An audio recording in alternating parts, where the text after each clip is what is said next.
Okay, what's up, everybody? This is Mike Schnieder from MMAKO, and I'm on the phone with the Ultimate Fighter 18 contestant, Anthony Sharkbait Gutierrez. What's up, man? What's going on? I mean, how are you? I appreciate you guys having me on the show. No problem. Now, before we get into this interview, I got to ask you real quick, how do you get the nickname Sharkbait? Yeah, that's a common question. I started training MMA and jiu-jitsu, really just jiu-jitsu first when I was about 15. And the gym I was training at, it was an MMA gym, but I was just taking jiu-jitsu classes. And so I picked up jiu-jitsu pretty fast. I was a little guy. I only weigh about 155 right now, but back then I used to walk around probably close to my fight weight. So I was always a little guy, but I was always down to train with all the MMA fighters and give them good rounds. Well, it turned out that I was actually starting to become a benefit to all those guys because my jiu-jitsu was getting good. And so they would call me Sharkbait because I would never win rounds. I'd pretty much just be a punching bag for all the high-level fighters. They would just call me Sharkbait, so that's how the nickname stuck. And then after I had my first fight when I was 18, I had people at the gym would just call me that, but it wasn't really like a worldwide thing like it is now. But back then it was just like an inside joke between me and like James Krause and a couple other guys. Well, then I was walking out for a fight, and they announced me. It was my first fight ever. I was walking out, and they announced me as Sharkbait, and I turned around at Krause, and I was like, dick. And it just stuck ever since. Right on, and your current professional record is 4-0, right? Yep. And I count 5-0 because my fight to get into the house went 15 minutes against a high-level fighter, so I'm like, damn it, I should be 5-0, but yeah, on record, official record 4-0. Now, the official record is 4-0, so are all those fights at 145? No, let me think here, let's see. 2 of them were at 135, one of them was at 140, and one of them was at 145. The 40 obviously being the next. All right, so everybody's seeing your victory to get in the Ultimate Fighter house. Now, when it was time for them to pick teams, was there a preference on which team you would be on?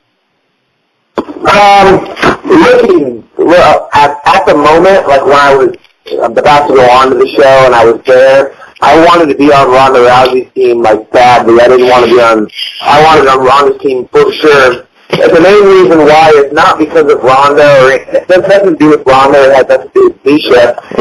What a lot of people don't realize about the show is they think Ronda's the coach and they think Misha's the coach. That's not really how it works. Ronda's coaches are the coach, and Misha's coach is the coach. Really, Ronda was just a training partner, you know what I mean? Yeah, it's just their team in a way. Yeah, it's just like, so our head coach was Edmund, who was her head coach, and Ronda was pretty much just like one of us, just Team Rousey. She was just trained. So I wanted to be on her team because I knew the difference in coaching staff, and but now looking back on it, it would have been a benefit and a plus to be on either team. And how was the way Ronda was portrayed throughout the season? Was she portrayed pretty accurately, or? Yeah, the best way I can describe Ronda, this is how I describe her. She is which this is all true, it's going to sound bad, she is a Northern California high school dropout with a bad attitude. And that's all true, but that all being said, now obviously she's successful and hardworking and dedicated. And I will say, she is super, super sweet and a really, really good friend to people she likes. She doesn't like you, or even, she doesn't have to dislike you. If she doesn't like you, you're not going to get the time of day. She reminds me of a female version of Nick Diaz, is really what she reminds me of. And how about yourself? How do you think, were you portrayed accurately on the show?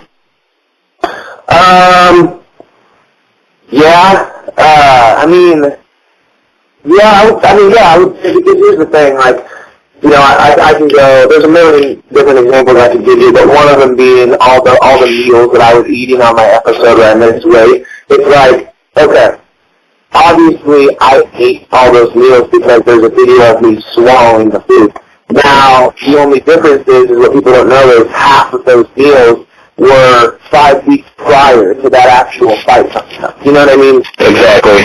And so, yes, I did eat like a retard, but it wasn't like people had made it seem where it was like right before my fight, you know what I mean? Yeah, why it made it look like you were eating all that while you were trying to cut weight. Right, yeah, exactly. But in reality, I am an idiot because I ate all that stuff. So it's like, it's not, they don't lie. They can't make up stuff about you. The way you act on camera is the way you act on camera, so it is just kind of tricky on how they do stuff. But I would say it was portrayed accurately, you know, there's for sure.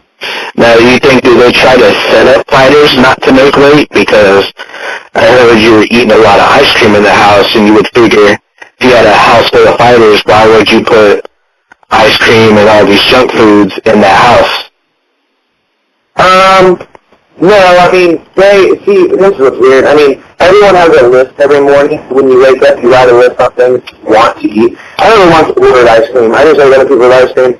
Looking back on it, I didn't eat that much ice cream. Like, at all.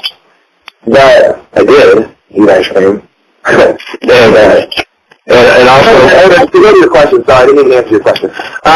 No, I do not think they set you up for this way at all. The only thing that's messed up about that is they have you fight. You literally fight.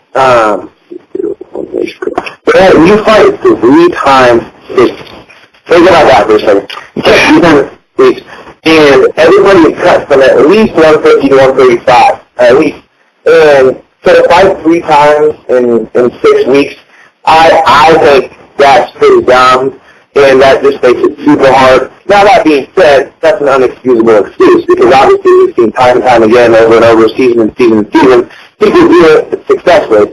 So it's just, you know, it's something that sucks, but hey, you know all that don't fix it. So. Exactly. So what's also this deal about you getting fined in the house a lot? Getting what now? Getting fined for not having your microphone turned on or whatnot. How do you know about that?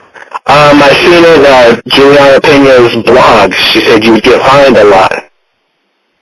Yeah, they fined me one time, which was actually bullshit, but, which I guess the producer, her name was Jamie, dude, I do not like that lady. And I was actually talking to Rhonda the other day, and actually Jamie just got fired, and it kind of made me feel good. But, as did I get fired as well. So I had been warned a lot for forgetting to put my microphone on, because what I would do is I would wake up in the morning, and I would just walk downstairs and start making coffee. You know, I'd forget to put my mic on. I'd get warned about it a lot, and then one time we were at the gym, and the rule on when you're at the gym, if you're in the training facility, you do not have to have your mic on. And the sauna is in the training facility. You obviously can't have your mic in the sauna. So I was in and out of the sauna, treadmill in and out of the sauna. I was just working out, and then I went into our locker room and was laying down on the couch. And it was like cold in there, and I was just chilling, and I think I was in there with somebody else. Well, then Jamie storms in, that's just $200, you're fine. For your mic on. I'm like, what are you talking about? I'm about to get back in the sauna. Why would I put my mic on? So, whatever. Wow. So what did you think about all your castmates on that show? Was there anybody that was super cool or, you know, people that you just couldn't stand and whatnot? I can honestly say, looking back on it, I would hang out with every single person on that show and would be excited to see every person on that show, except for Juliana. That's it. Shayna was the coolest person in the house. I love her. Me and Chris Holbrook have been buddies for a long time, and so, you know, I like him a lot. David Grant. Michael Wood might be the nicest guy I ever walked the planet, literally. So everybody is really cool in the house. Shayna, Chris, Michael Wooten, Desmond Duke, Peggy, they stick out to me as my favorites. I would say really Juliana was the only one I really didn't get along with. That's just because she's super annoying. But, you know, and of course I'm not annoying, so I can call someone else annoying. Of course. Is there anybody on the cast that you would love to fight someday? Well, I mean, not really. I mean, of course, I mean, a lot of the guys on it would depend on the opportunity, the circumstance, and the show I get. You know, I'd be down to fight every single guy on the show. I think I could beat every guy on the show. So, if the fight made sense, of course I'd be down, you know, I'd fight any of them. Now, I know there's a confidentiality agreement going into it after the show. How was it to have to, walk around knowing the outcome of that for so long before it actually aired? Yeah, see, that was the part that sucked the most. Because, I got home, I think it was like July 2nd or something like that. And so, and everybody around me, they pretty much, besides like my immediate family who were in on it and went to the elimination fight and did obviously as a little fighter, a lot of people knew about it but just didn't know, if you know what I mean. They just kind of knew I was there and knew I was on the show, but they knew I would talk about it, they just didn't ask. So, once the cast that got released that I made it onto the show and stuff, everyone starts, then it's all fresh news to everybody. Well, once the cast is released, I'm 2 months out of the show. So, I've had 2 months to, assess what happened, grieve over it, just soak it all in and start to get to the process where you're done feeling sorry for yourself and you're kind of starting to move on in life.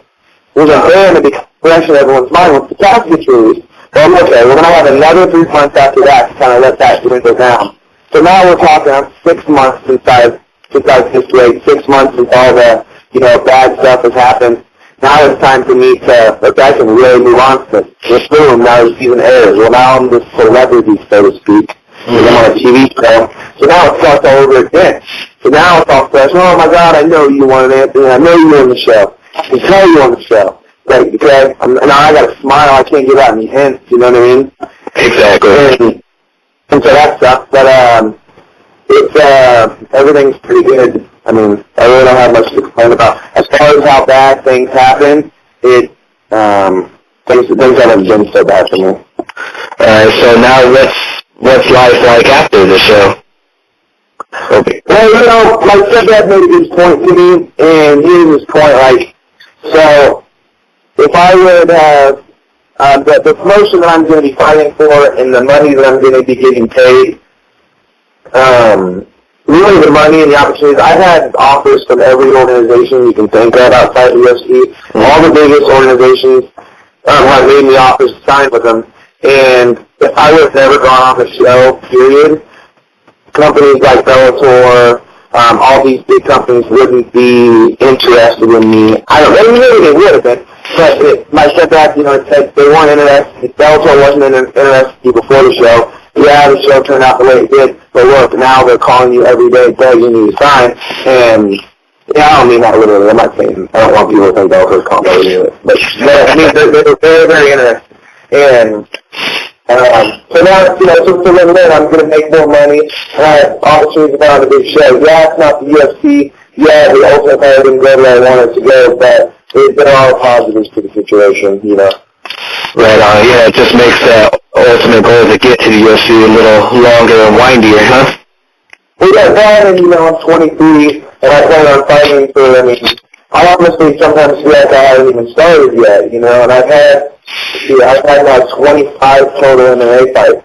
Mm-hmm. So I've got a lot of experience, and I'm, 23, I plan on fighting some at least, 34, 35, so I like plenty of time to get good and get back to this. And plus I talked to Sean Shelby, and they still like me, and he told me to get a few more wins. He prefers me getting finishes, not decisions, and I'll be right back. So I'm honestly not in any hurry to get back. So is the next fight set up for you already, or what's going on with that? Yeah, I'm going to be fighting February 28th in Kansas City for the Tiger Fighting Championships. They got a deal with CBS, and George Grisel and Mike Ricci will be the main event. And I know there's some other big names that are on the card that are being talked about, but I guess Grisel and Ricci, I saw them talking crap to each other back and forth on Twitter this morning. I would imagine that's public news, so I don't think I'm giving out that information. I also will be on the card, on the main card, so I'll be, I'll take a fight maybe before them or something like that. I don't know if I'll be coming in and out, but, yeah, so that's pretty much what's next. So they work out a deal with CBS? Yeah, I don't know that. I know that Joe Kelly, who owns Titan, and he now has a new partner, and they have these big, big plans. I think they're supposed to do, something like 9 shows in 2014 or something like that all over the country. And you know how MMA works. You hear all these plans and all these promises and stuff. So you gotta kind of, I'm not saying all that's not going to happen, but from what I've heard, Titans is going to be huge within the next year. Not that it hasn't been in the past, but it's going to be even better. And so Titans seemed like a good fit for me as far as like the next show in Kansas City, which is where I live at. I fought at Memorial Hall several times, I'll be fighting there again. So Titans really does kind of feel like home to me. And, you know, I'm still going to be able to fight on TV, which is a goal. Fight at home, which makes it better, so I can sleep in my own bed, and probably just seem to make sense for me. Plus, I'm not really locked in on a long-term contract. I can go other places if I want to. So. Yeah, sounds good. Is there anything you would like to say to anybody, your fans, the haters, anybody? No, I mean, I want you to check out Grindhouse Mixed Martial Arts. It's Kansas City. If you guys just kind of check out that gym, you'll see fighters like James Krause, Ken Elliott, Zach Cummings. Those three are in the UFC. I could rattle off 10 pros right now that you haven't heard of that you will here in the near future. The gym is legit. It's blowing up. The reason why I take so much pride in it is because of the story I was telling you when I was 15. You know, we all started together fighting at bars. Now there's 3 guys in the UFC. You know, I was lucky enough to be able to be a fighter, and I had the opportunity. So I have a lot of pride in that gym. And so I would check it out. Also, my Twitter handle, Sharkbait816. Anybody who wants to call me a fat ass or ask me if I'm still missing weight and I'm still a loser, I'll reply back. And so, yeah, that's about it. All right, that sounds good. Thanks for the time, Anthony. I appreciate it, bro. Keep touch. All right, good luck in the future. All right, man. Thank you. See you. All right,